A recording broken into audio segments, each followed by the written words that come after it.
Isang magandang umaga pong muli sa aking mga kamagsasaka at higit po ay sa aking mga kababayan dito po sa bayan ng San Antonio. So ngayon pong umagang ito, ang aking pong ipakikita sa inyo ay ang aking tanim na sitaw na kung saan ito po ang kalalagayan na ngayon. Talaga pong hitik na hitik sa bunga. Yan po, kung mapapansin po ninyo, ito po ang aking mga tanim na sitaw sa ngayon. Ano?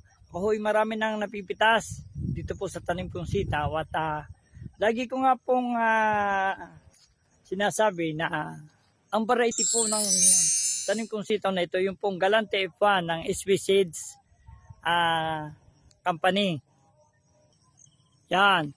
Ito po ay nakatanim dito sa baybay daan ko papunta po doon sa dulo na kung saan naroon po yung aking munting paliguan. Yan ho, ang aking tanim na sitaw. Hindi naman po sa gawing are. Kung niyo po mapapansin, yan po ay talong. Ano ho?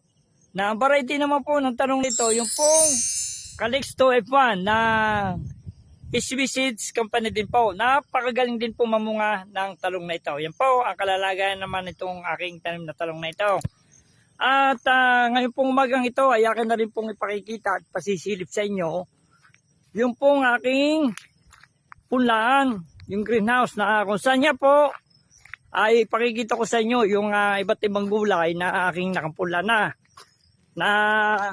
katulad pa rin po ng aking layunin na mahikayat kong magtanim ng iba't ibang uri ng gulay ang aking pong mga kababayan, lalo silip ko yung mga kabataan ng ho.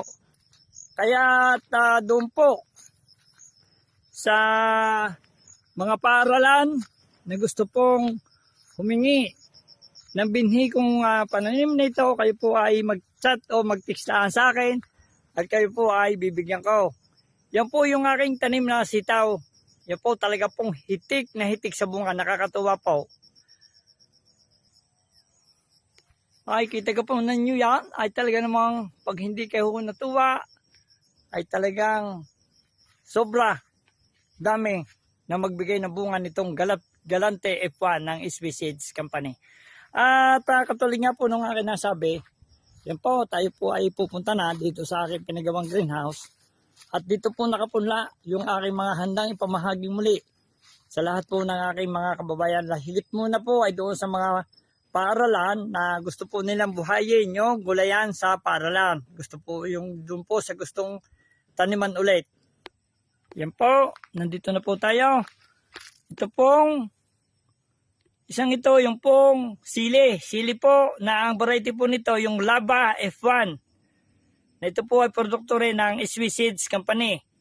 Yan, dini naman po sa gawing are po yung kamatis.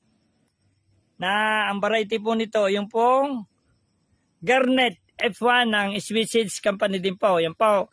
Hindi ko pa po ito masyadong nasusubukan, pero sa tingin ko po at sa akin pong pagkakalam, napakagaling din pong variety nitong Garnet F1 na ito. Ano?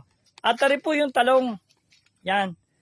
Ito po yung akin po ng talong na handa ko nga pong ipamahagi.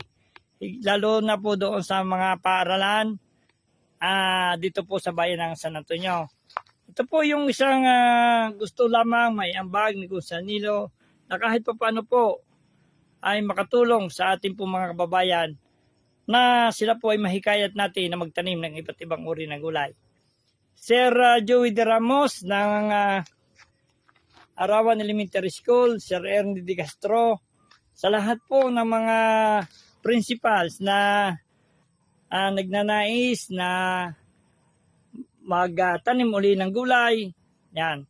Kayo po ay welcome na pumunta o kayo po ay mag-chat lang kay Kunsal Nilo at kayo po ay handang bigyan uli ng iba't ibang uri ng punlang gulay na pananim. Katulad po nito. So sa inyo pong lahat, ito po lamang ang aking may papakita ngayong umagang ito. At sana po sa mga susunod pang araw, ang lahat po ng aking mga kababayan, kayo po ay pumunta lamang kay Kunsal Nilong Taniman at kayo po ay aking bibigyan ng mga binhi o butong gulay na pananim. Yan.